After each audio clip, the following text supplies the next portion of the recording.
You look at the text message you just typed out. Oh, yeah. It's 3 paragraphs long. You're explaining, again, why you can't make it this weekend. Right. You haven't hit send yet, but your jaw is completely clenched, and there's this really familiar heavy knot in your stomach. Because you're trying to find, like, the perfect combination of words to just make them understand, Exactly. to make them not be angry with you. You're reading it back, you know, tweaking a sentence here, Yeah. softening a phrase there. Just agonizing over it. Totally. But deep down, you know that no matter what you type, it probably just won't be enough. No. Feels like you're on trial in a courtroom where you're just always the defendant. Always the defendant, yeah. It is just a profoundly exhausting place to live. It really is. And yet, I mean, so many of us wake up every single day and walk right back into that exact same courtroom. We do. We really do. We stare at the blinking cursor on our phones, or we're standing in the kitchen with our hearts absolutely pounding, operating under this deeply ingrained illusion that if we just construct the perfect, watertight argument, the other person will finally get it. They'll finally see our side. Right. So our mission for this deep dive is to explore exactly why we do this. Yes. We're going to pull from psychological frameworks, neurobiology, and trauma research to understand these biological loops of over-explaining. Because the loops are so powerful. They really are. We want to look at why logic utterly fails when we're dealing with certain dynamics, and how we can finally, step out of that courtroom for good. It's such a vital conversation. Yeah. Because the instinct to explain ourselves, I mean, it is so fundamentally human. Right. It feels natural. Completely natural. We approach almost every interaction Yeah. assuming a baseline of a shared reality. Yeah, that we're on the same page. Exactly. We assume the person on the other side of that text message or sitting across the dinner table is operating in good faith. Right, like they want to resolve it, too. Yes. We think they value truth and connection in the exact same way that we do. So when a conflict arises, our immediate innocent instinct is just to clarify. To fix the miscommunication. Exactly. We tell ourselves, oh, there's just been a misunderstanding here. Yeah. We believe that if we can just lay our motives bare, and show them our heart, the bridge will be repaired. Which feels really noble. It does. When you're in it, it feels like self-advocacy. You think you're just standing up for your truth and communicating effectively. Right. But man, it does not take long for that noble feeling to just curdle into this massive, draining black hole of energy. It drains you completely dry. It does. I've been thinking about this a lot lately, and it almost feels like, to borrow a metaphor, it's like filing a workplace harassment complaint directly with the person who is actually harassing you. Oh, wow. That is a remarkably accurate way to picture it. Right, because you're Really? walking up to the person who just crossed a line and saying, excuse me, you just hurt me. Can you please review this document and agree that you hurt me? Right. Which makes no sense when you say it out loud. Yeah. It's inherently absurd. You are asking for validation from the exact source of your invalidation. Yeah. So why do we keep handing over these paragraphs of vulnerability to people who, frankly, have a track record of using our words against us? Well, it goes back to a misunderstanding of what communication is actually being used for in that specific dynamic. What do you mean? We mistakenly believe our words are a currency, right? Like they will eventually buy us safety or peace if we just spend enough of them. Oh, that's interesting. But in toxic relationships, or when you are dealing with individuals who have highly controlling or narcissistic traits, Yeah. communication isn't a tool for mutual understanding at all. It's a mechanism for control. Wow. So they aren't even trying to understand. No.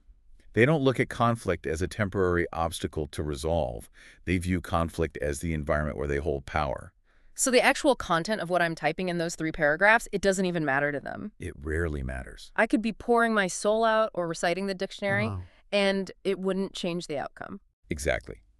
They aren't parsing your perfectly crafted paragraphs to gain empathy for your perspective. What are they doing then? They are observing the effort you are expending on them. Oh, wow. Yeah. In the clinical literature surrounding narcissistic abuse, there is this heavily documented concept called narcissistic supply. I've heard that term, yeah. Right. People with these traits require a constant stream of external validation and engagement to prop up their own fragile sense of self. So they need you to be reacting. They feed off of emotional reactivity. Oh. Completely. Okay, so if I'm desperately trying to be heard, if I'm crying, if I'm, visible, frustrated to them, that's just a sign that they've won. Sadly, yes. It's proof that they remain relevant to you. That is so dark. It is. It's proof that they still dictate your emotional weather. Your emotional weather, I like that. Yeah. Every time you explain yourself, every time you hit send on that massive text block, you are actively confirming that their approval is still the gravitational center of your life. Because if they didn't matter, I wouldn't be typing for 20 minutes. Exactly. They want the dance. The drama is the destination for them, not a detour. That makes so much sense. And there is a specific term for this dynamic that originated in the Al-Anon recovery community. Right, yes. And it has since become a cornerstone concept in therapy. It's an acronym, JE. JE, right. Justify, argue, defend, and explain. And it so perfectly captures the architecture of this trap. It really outlines the whole cycle. It does. You start by feeling like you need a permission slip to exist, basically, so you justify your choices. Like, Yeah. I have to leave early because I have a headache and I didn't sleep well and I have that big presentation tomorrow. Which immediately signals to the controlling person that your boundary is actually up for negotiation. Oh, right.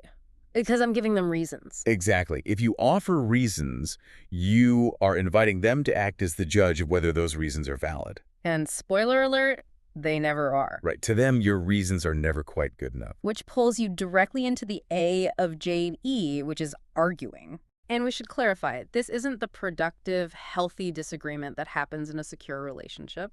Oh, not at all. Healthy disagreement has forward momentum. Yeah, it goes somewhere. Exactly. The arguing in the JDE trap is a merry-go-round. Just spinning in circles. Right. It's circular. Yeah. It often involves character assassination, moving the goalposts, or, suddenly bringing up a mistake you made 6 years ago. Oh my gosh, yes. The 6-year-old mistake. The argument is designed as a smokescreen to confuse you and keep you engaged, not to find common ground. And when you're confused and being attacked with things from 6 years ago, you naturally panic. Of course you do. You throw your hands up. Actually. And that's the D, defending. You start defending your character. Yes, I'm not this awful person. Right. I'm not a selfish person. I just needed one night off. Yeah. You're reacting to ploys that were engineered specifically to make you look unhinged or overly emotional. Which seamlessly transitions into the final phase. Explaining. Or rather, over-explaining. You are exhausted, your nervous system is completely fried at this point, and you are just begging to be understood. You just want them to see you. Exactly. You are trying to prove that it is acceptable for you to simply be a human being with limits. But the urge to do this, I mean, it is so overpowering. It's incredibly strong. I know. We've all had moments where we literally bite our tongues, promising ourselves we will not engage. Yes. And then 5 minutes later, we're typing out another explanation. Yeah. You don't just consciously decide to exhaust yourself this way. No, you don't. It is a primal reflex. Yeah. To really understand the grip of the JD trap, we have to trace it back to a trauma response known as fawning. Fawning. Let's dig into that. Fawning is incredibly common among adult children of alcoholics. Right. Or really anyone who grew up in an unpredictable, highly critical, or emotionally dangerous environment. So if you're in that environment, when a caregiver's mood is erratic, you sort of learn to become an emotional meteorologist. Oh, that's a brilliant way to put it, yes. You have to predict the weather in the house. Exactly. As a child, your survival literally depends on the adults around you. Right. You can't just leave. No, you're trapped. So if those adults are volatile, your nervous system learns that the only way to ensure physical or emotional safety is to appease the threat. By keeping them happy. Exactly. You learn to shrink your own needs. You learn to hyper-vigilantly scan the room for the slightest shift in their tone of voice. Well, like the way they close a cabinet door. Yes, or their facial expression. Mm-hmm. And you immediately morph into whatever version of yourself will keep the peace. If you value conversations like this, you can stay with us here. Yeah. Because what we're touching on is something so tender. We tend to judge ourselves so harshly for being, people pleasers. We do. We beat ourselves up. But fawning is actually a profound technology of survival. It worked. It worked incredibly well. It was highly adaptive for you back then. Right. The tragedy is that the nervous system doesn't automatically update its software when you leave your childhood home. It's still running the old operating system. Precisely. As an adult, that fawning instinct metastasizes into codependency. Oh, wow. Psychologist Tara Brach talks extensively about what she calls the trance of unworthiness. The trance of unworthiness, that hits hard. It's this quiet, pervasive hum in the background of your psyche telling you that you are inherently flawed. Like you're just broken somehow. Yes. Yeah. And because you feel fundamentally inadequate, you develop a compulsive need to manage other people's emotions. Because their happiness validates you. Right. You believe that if you can just fix their problems and keep them happy, you will finally earn your right to exist. That makes total sense on a psychological level. It really does. But I want to push into the physical reality of this. Okay. Because there's often this massive disconnect between what we know intellectually and what we actually do. Oh, absolutely. You can sit in therapy, read all the books, and mentally know that this person is manipulating you. You can have perfect insight. Right. You know you shouldn't justify yourself. Yet the moment they text you something passive-aggressive, your stomach drops, your heart races, and your fingers just start typing an explanation. Why does the body betray the logical mind like that? Well, it's not actually a betrayal. It's not. No, it's a difference in memory storage. Okay, tell me more about that. To grasp this, we have to dive into the neurobiology of threat, particularly the work of trauma psychiatrist Bessel van der Kolk. Oh, his work is incredible. He really revolutionized how we understand what trauma actually is. We usually think of memory as declarative or explicit, Meaning what? meaning a narrative you can recall, like a movie scene, like I was 10 years old, this happened, and then that happened. Right, the story we literally tell ourselves. Exactly. But trauma and chronic fawning is stored as implicit memory. Implicit memory. Implicit memory operates completely below our conscious cognitive awareness. So we aren't even thinking about it. Not at all. It is encoded as bodily sensations, visceral emotional tones, and automatic muscular responses. Wow. Your nervous system remembers the unsafe relationship at a cellular level. So it's almost like phantom limb syndrome, but for relationships. Oh, that is an incredible analogy. Yes. Like even if the abusive parent or that toxic ex is totally out of the picture, your body still physically anticipates the blow. It does. The body remembers the posture of appeasement. The shrinking down. Right. It remembers the shallow breathing of trying not to be noticed. Gosh. So when someone sends you a passive-aggressive text today, your cognitive brain might say, well, this is just an annoying coworker. Right. Logically, you know you're safe. But your amygdala, the brain's threat detection center, it recognizes the emotional signature of that text. It feels the same as the past. Exactly. It matches it to the historical danger, and it just sounds the alarm. It thinks you're back in the childhood living room. Precisely. And it completely hijacks your body. Wow. The autonomic nervous system goes into overdrive. It initiates the fawn response before your prefrontal cortex. Mm-hmm. The logical part of your brain even has a chance to intervene. So you're typing before you're even thinking. Yes. This is why you cannot simply think your way out of the JDE trap. Because your body is already reacting. Your brain is trying to assert that you are an independent adult, while your nervous system is screaming, if we don't fix this right now, we are going to die. That is wild. It completely reframes the whole struggle. It removes the blame, really. It really does. It's not a lack of willpower, it's biology. Your body hasn't received the evolutionary update that you are actually safe now. Right. And this biological hijacking leads to a profound loss of self, which brings us to another framework that I find totally fascinating. What's that? Self-determination theory, or SDT. Yes. FDT is a macro theory of human motivation, and it's incredibly eliminating here. Can you break down the core of it? Sure. The core premise is that all humans have fundamental psychological needs, and the most vital among them is autonomy. Autonomy. Right.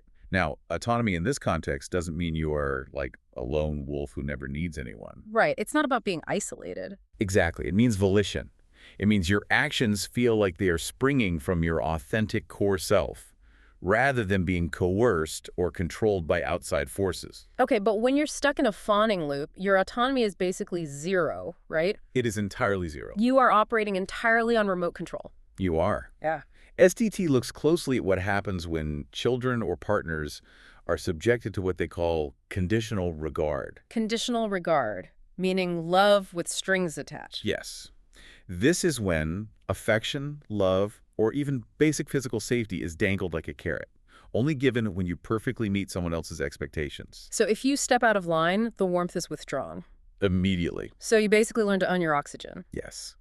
And over time, something deeply damaging occurs. SDT calls it introjection. Introjection. I read about introjection in the research, Okay. and the best way I could visualize it is it's like swallowing the bully whole. Swallowing the bully, that is exactly the mechanism. Yeah, you internalize their voice so deeply that they don't even have to be in the room anymore to make you feel small. No, they don't. You just start bullying yourself on their behalf. You ingest the controlling voice. You start policing your own thoughts and behaviors before the other person even has a chance to criticize you. You become your own jailer. You do. And the psychological fallout of introjection is severe. I can imagine. It leads to incredibly fragile self-esteem. Even when you do achieve something, or you perfectly appease the other person, the satisfaction is just hollow. Because it wasn't really you doing it. Right. It's fleeting because the action didn't come from your authentic self. It came from a place of fear. So Jaying is basically the outward manifestation of this introjection. Exactly. We are constantly trying to manage these ambient social contingencies. We are dancing to a tune no one else can hear, desperate for a crumb of conditional approval. It is the total collapse of autonomy. Wow. You are no longer living your life. You are just managing your optics. Just managing optics. Man, let's bring this down to the ground. Okay. What does this collapse of autonomy actually look like on a random Tuesday?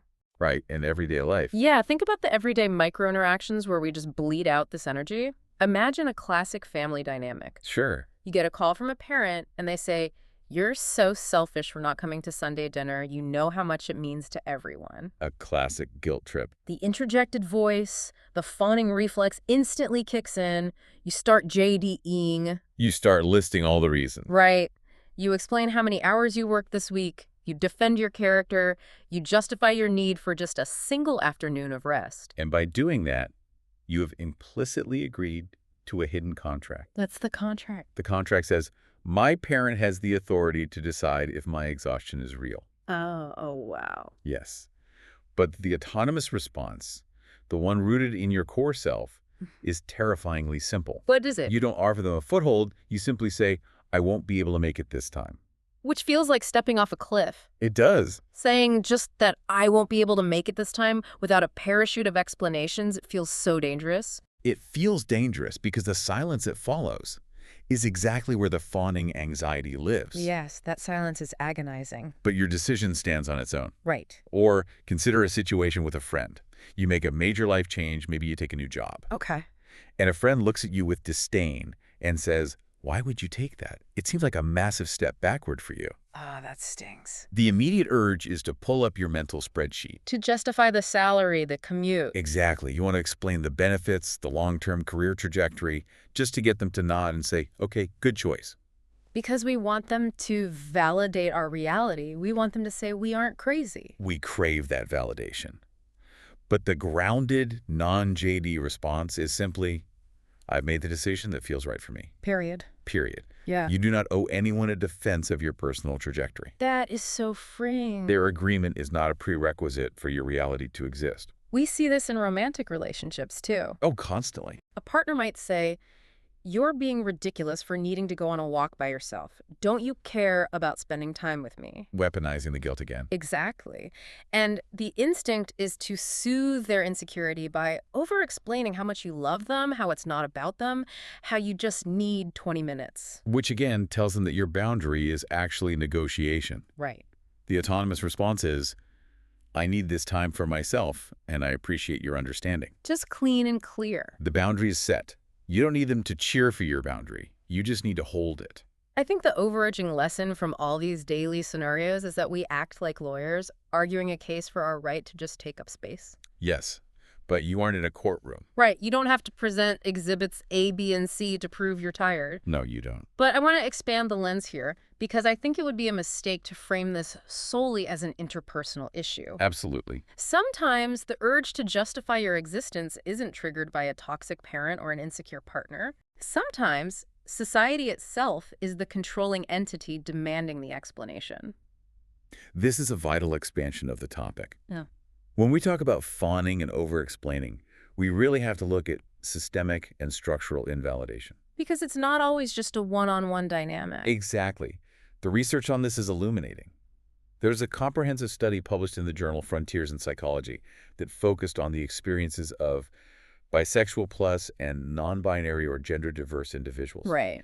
For these populations, the threat of being misunderstood isn't isolated to one bad relationship. It's everywhere. It is an ambient cultural weather system. The researchers use a term that really struck me, Legitimacy-focused invalidation. Yes. What exactly are they looking at there? It refers to the chronic, everyday experiences of having your core identity erased, debated, or gatekept by the world around you.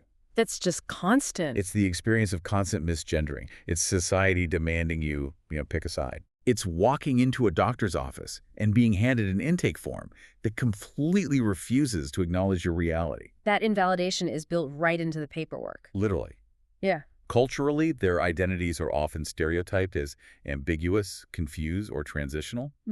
This means their social recognition, their basic legitimacy as human beings, is incredibly fragile and routinely contested. So it's not just a passing insult from a stranger, it's a structural denial of who you are. Exactly. And the researchers map out how this creates a relentless loop of hypervigilance, right? Yes. They outline a deeply exhausting 5-stage social anxiety maintenance loop. Break that down for us? We shouldn't think of this as just a clinical checklist, but as a lived, breathing experience. It begins with a trigger. Okay. This could be an actual moment of invalidation or simply entering an environment where you just know the risk is high. Which naturally leads to anticipating the threat. Like, if you know the room is hostile, your cognitive load skyrockets. It does. You move into a state of intense self-focused attention. You are constantly monitoring how you are being perceived. Yes. You can't just relax and have a cup of coffee. You are actively managing your existence. And because you are managing your existence, you employ what the researchers call identity management safety behaviors. Right, which is essentially a systemic, survival-based form of J-ing. Wow. Yes. You might conceal parts of yourself. You might soften your labels to make them more digestible to a binary culture. To avoid the argument entirely. Exactly. You mentally pre-script conversations before they even happen. I do that all the time. Right. And you find yourself constantly over-explaining your identity to preemptively ward off attacks or misunderstandings. You are doing all the emotional labor of keeping everyone else comfortable with your existence. Exactly. And then, even when the interaction is over, the loop isn't. Right, because then comes the post-event processing. Yeah. The rumination. The replay. Yeah, you replay the interaction on the drive home. Did I explain myself well enough? Should I have spoken up when they used the wrong pronoun? Why did I hide that part of myself? It's exhausting. It generates this profound sense of shame and exhaustion, which feeds right back into the beginning of the loop, making you even more hypervigilant for the next encounter. It's a vicious cycle. What I found so validating about this research is that they explicitly state this hypervigilance is not a pathology. That is a crucial distinction. It's not paranoia. No. In traditional clinical models of social anxiety, the assumption is often that the patient is overestimating the threat. Like, oh, it's all in your head. Right. The therapy is usually geared toward helping them see that the world isn't as scary as they think. But here, the researchers emphasize that for marginalized groups experiencing legitimacy-focused invalidation, the threat appraisal is highly accurate. it's real. Very real. When your legitimacy is questioned, the consequences are severe. Loss of community, loss of family, medical discrimination, even physical danger. The alarm bell is ringing because there is an actual fire. Exactly. The clinical concern only arises when these heavy armored safety behaviors, the constant explaining, the pre-scripting, the concealing become so rigid that they generalize into spaces that are actually safe. Like when you can't turn it off around your chosen family. Right. When you can't turn off the identity management loop, even when you're sitting in a living room with affirming friends, it drains your life force. Yeah. The goal of understanding this isn't to pretend the wider world is perfectly safe. It's to cultivate internal flexibility so you don't have to carry the armor every single second of your life. Which brings us to a really beautiful turning point in our deep dive today. I agree. Because whether you are fawning to survive a narcissistic boss or over-explaining to navigate a society that questions your legitimacy, there is almost always this heavy blanket of shame covering these behaviors. So much shame. We beat ourselves up. We read self-help books and think, I'm so weak. Why don't I have stronger boundaries? Why am I such a people pleaser? And we must firmly, categorically strip that shame away right now. Yes, let's do that. If you are someone who finds yourself trapped in these loops, it is highly likely that you are deeply sensitive, perhaps neurodivergent or trauma-aware. Your nervous system is basically akin to a high-performance antenna. It is. You probably have what researchers call heightened interoception. Yes. Interoception is your ability to perceive the internal state of your body. Like feeling your heartbeat or your stomach digesting. Exactly. If you have heightened interoception, you don't just mildly dislike a boundary violation. No. You feel it as a physical shockwave. You feel the alarm bell ringing in your chest, the constriction in your throat, before your conscious brain can even process the words that were spoken. So when you fawn, when you over-explain, it's because your highly attuned body is doing everything in its power to turn off a blaring, painful internal alarm. Yes, It was a brilliant adaptation. it was. It is a deeply human pattern of survival. It's not a character flaw. Yeah. There are more people thinking about this than you might expect. So many of us are walking around feeling intense guilt for the exact mechanisms that kept us alive. It's heartbreaking. It is. But once we remove the shame, we are left with the question of how to actually change the pattern. Right. How do we stop fighting reality? And that introduces us to a concept that I honestly wrestle with: radical acceptance. Oh, radical acceptance. That's a big one. It is. It's a term rooted deeply in Marshall Linehan's dialectical behavior therapy, or DBT. Right. And it's been expanded beautifully by teachers like Tara Brach. The definition sounds simple enough. What is it? It is the complete and total acknowledgement of reality exactly as it is, without demanding that it be different, fighting it, or escaping into denial. Marshall Linehan famously says, pain is inevitable. Suffering is optional when you radically accept what is. It's a powerful quote. Right, but I have to push back on this because honestly, it feels like a trap. I hear that a lot. Tell me why. When I hear radical acceptance, a very protective part of me flares up. If I accept that my partner is manipulative or my parent is cruel, doesn't that mean I'm okay with it? See the fear. Yeah. Am I not just rolling over, giving them a free pass, and basically becoming complicit in my own mistreatment? It is the most common and understandable resistance to the concept. It just feels wrong. I know. But it requires us to hold a both-and perspective, which, let's be honest, the human brain doesn't always love. We like black and white. We do. But radical acceptance is not forgiveness. Okay. It is absolutely not condoning the behavior. It does not mean you are bypassing your grief or pretending you aren't deeply wounded. So what is it then? You can radically accept that someone will never, ever give you the accountability you deserve, and you can still be absolutely enraged by that fact. Wow. So acceptance doesn't extinguish the anger. On the contrary, genuine acceptance is what allows you to access clean anger. Clean anger. Think about it. When you are trapped in the JGE cycle, your energy is completely consumed by the illusion of control. Trying to fix them. Yes. Yes. You are burning calories trying to craft the perfect argument, hoping that this time they will see the light and change. You are fighting the reality of who they are. I'm basically bloodying my fist trying to punch through a brick wall thinking it will suddenly turn into a door. That is the perfect analogy. Yeah. Radical acceptance is looking at the wall and saying, this is a brick wall, it will never be a door. And you stop punching it. You sit down the argument. Yeah. And in that quiet space, when you stop trying to change them, you can finally feel the pure, uncomplicated anger that says, this wall is in my way. This is not okay, and I deserve to walk through a door. Clean anger. I love that. Clean anger is what fuels you to turn around and walk in a different direction. That distinction changes everything. Yeah. You aren't accepting the behavior as good, you are accepting it as real. Exactly. Real. And once you acknowledge reality, you can actually build a boundary. Yes. But let's clarify what a boundary is, because I think a lot of us still picture a medieval moat filled with alligators. We think a boundary is a punishment. Boundaries are not walls. And they are certainly not tools to control other people. You cannot set a boundary on someone else's behavior.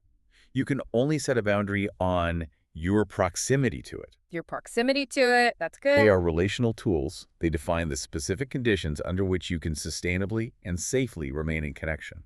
I love how the frameworks categorize boundaries into 3 types: porous, rigid, and healthy. Yes. And you can see how they flow into one another. A porous boundary is when you act like a sponge. Absorbing everything. Right, you absorb everyone else's emotional debris, you take on their guilt, you say yes when you mean no, and you constantly suppress your own needs because you are terrified of being perceived as a burden. And what inevitably happens when you live as a sponge? You completely burn out. You do. Yeah. You build up a massive reservoir of silent resentment, and eventually you swing to the extreme opposite. Rigid boundaries. Stone wall. Yes. You shut down emotional intimacy entirely, you ghost people, Yeah. you dismiss all feedback, you withhold your affection, and you live in a state of hyper-independence. It feels safe, but it's incredibly lonely. It is lonely, but a healthy boundary is more like a cell membrane. I like that visual. It's semi-permeable, it lets the good nutrients in and keeps the toxins out. Yes. You offer deep empathy, but you don't sacrifice yourself. You balance your need for solitude with your capacity for availability. And most importantly, you state your needs clearly, which actually creates the trust required for mutual support. One of the greatest myths about boundaries is that saying no is inherently hurtful. It's not. But the reality is that saying yes when your body is screaming no creates emotional confusion. People can sense the resentment. They really can. They totally can. A boundary is a complete sentence. You do not need to attach a bibliography of explanations to it. Right. But this brings us to a deeper, somewhat uncomfortable question. Let's hear it. Because setting boundaries and radically accepting reality sounds logical, but it is excruciatingly difficult in practice. Extremely difficult. And psychotherapist Annie Wright points out that this is profoundly hard for a very specific demographic-driven, ambitious, high-achieving individuals. Yes. Why does this demographic struggle so much with simply walking away? Well, if you are a highly driven person, your entire worldview, your entire architecture of success is built on a single foundational belief. Which is? Effort produces outcomes. Right. You study for the test, you get the A, you put in the hours, you get the promotion. Exactly. You have been rewarded your entire life for outworking problems. Yeah. So when you encounter a painful relationship or a toxic dynamic, your brain defaults to the effort reflex. You try to outwork the toxic person. You treat the other person like an optimization problem. You think, I just need to analyze this dynamic more deeply. I need to explain my feelings more eloquently. If I just try a little harder, I can fix this. You try to intellectualize your way out of a somatic reality. Yeah. You think you can outsmart their toxicity. And you can't. The resolution to a toxic dynamic isn't found in better analysis. It is found in the grieving process. The grieving process. You have to accept that your effort is useless here. That is a devastating realization for an overachiever. Oh, it really is. And we can't ignore the fact that the world around us actively encourages this overfunctioning. No, we can't. The systemic lens is crucial here. Our culture, our workplaces, our extended families, our social institutions actually profits from our lack of boundaries. They benefit immensely when we are porous. They absolutely do. Systems run efficiently on the uncompensated emotional labor of people who are too afraid to say no. They want you to stay quiet, pliant, and accommodating. Right. They want you to constantly second-guess your own limits so you'll take on that extra project or host that holiday dinner you don't have energy for. Because it serves them. Exactly. When you radically accept a situation and set a firm boundary, you become inconvenient. You disrupt the system. So the friction you feel when setting a boundary isn't just your internal anxiety. You are pushing against heavy external cultural conditioning. So how do we actually do this? Right, the practical part. Yeah, how do we stop the endless cycle of jaying and start setting boundaries that are rooted in our bodies rather than just our anxious minds? Julian Taylor Shore, a therapist specializing in neurobiology, outlines a great framework for this. Somatic boundary setting, right? Yes, drawing heavily on internal family systems, or IFS. The whole goal is to anchor yourself in what IFS calls self-energy. Self-energy, which is a state of calm, clarity, and compassion. Exactly. The flow of somatic boundary setting is really about returning to the body. Yeah. It begins by clarifying your why. Okay, the why. Before you ever speak to the other person, you have to anchor yourself in your own values. You ask yourself, what is the true cost to me if I do not hold this line? Right, what am I losing? Are you protecting your physical rest, your integrity, your peace of mind? You need that anchor because the moment you set the boundary, the waters are going to get rough. And then you define the action. But the key here is that the action is entirely about you. It is. We usually think of boundaries as telling someone what to do. You need to stop speaking to me that way. Right. But you can't control them. No. A true boundary is about your own behavior. Like, if voices are raised in this conversation, I will step out of the room until we can speak calmly. Because you cannot control their vocal cords, but you have 100% control over your own feet. That's a great way to put it. And that leads to the next phase, preparing for their reaction. Which is going to be messy. If someone is used to your porous boundaries, they are going to experience your new healthy boundary as an act of aggression. Because the rules just changed on them. Exactly. They might get angry, they might cry, they might try to manipulate you with guilt. And you have to expect that. You can't set a boundary and hope they'll say, wow, thank you so much for your healthy communication. No. They won't. You have to mentally anticipate the pushback and tell yourself, their reaction belongs to them. It is not my job to manage their disappointment. Which is where the internal work gets really real. It does. When you imagine them getting angry, you have to notice what happens inside your own body. Like, if I picture my boss getting annoyed, I can feel my chest physically tighten. Right. In IFS terms, a part of you gets activated. Maybe it's a very young part that is terrified of being abandoned or fired. And you have to notice that fear without judging it. Just observe it. And you soothe it. Before you even have the conversation, you create a self-soothing plan. So what is actually happening biologically when you practice the pause or put a hand over your heart or take a deep breath? You are manually regulating your vagus nerve. Okay. You are sending a physical signal to your autonomic nervous system that you are safe in the present moment. Which keeps your prefrontal cortex online. Exactly. So you don't collapse back into fawning. You are letting the body lead the way out of the trauma response. And then you follow through. You hold the line without JDing. Hmm. Right. If they push back, you say, I hear that you are frustrated, but my decision remains the same. You stay incredibly compassionate, but you do not negotiate. Because ultimately, boundaries are upheld by your actions, not your words. I keep coming back to the metaphor of the electric fence. It's the perfect image for this.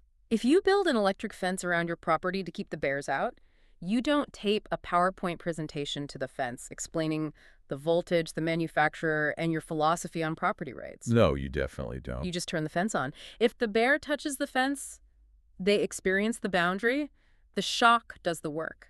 It really does. If you are constantly explaining your boundaries, you are just turning off the electricity and asking the bear politely not to cross. And you are exhausting yourself in the process. Totally. The shift happens when you stop asking the unanswerable question. Which is, how do I make them understand? Right. You trade that in for two incredibly clarifying questions. What do I want? And is it fair? What do I want? And is it fair? If you can answer yes to those, you rest your case. You really do. You stop talking, you take action, you leave the room, you end the call, you protect your energy, you stop waiting for the other person to have a miraculous epiphany about your inherent worth. You become the one who validates your limits through your own decisive actions. As we slow down and reflect on where we've been today, we started inside that heavy familiar knot in the stomach. The pure exhaustion of typing paragraphs to someone who is deeply committed to misunderstanding you. Yes. We've seen how the JD trap, justifying, arguing, defending, and explaining, slowly drains our life force, turning communication into a weapon of control. We've looked at the profound biological reality of the fawn response. And how implicit memory keeps our bodies braced for a threat that belongs in the past. Your nervous system did exactly what it had to do to survive. It did. But the courage required today lies in the practice of radical acceptance, the quiet bravery of acknowledging the reality of who people are without demanding they change so you can finally stop bloodying your fists on the wall. Right. And the truth that remains is that boundaries require action, not explanation. Yes. The beautiful thing is you do not need to become a harder, colder person to survive this world. You don't need to build a stone wall. Not at all. You simply need to learn to protect your energy and cultivate a deep, unshakable self-trust. The goal is to ensure that your deep sensitivity, your empathy, and your profound capacity to love can actually last a lifetime. Setting boundaries is really just the act of channeling your friendliness wisely out of a profound respect for yourself. It is not just about keeping people out. Sometimes it's about grieving the relationship you wished you had so you can be fully present for the ones you actually do.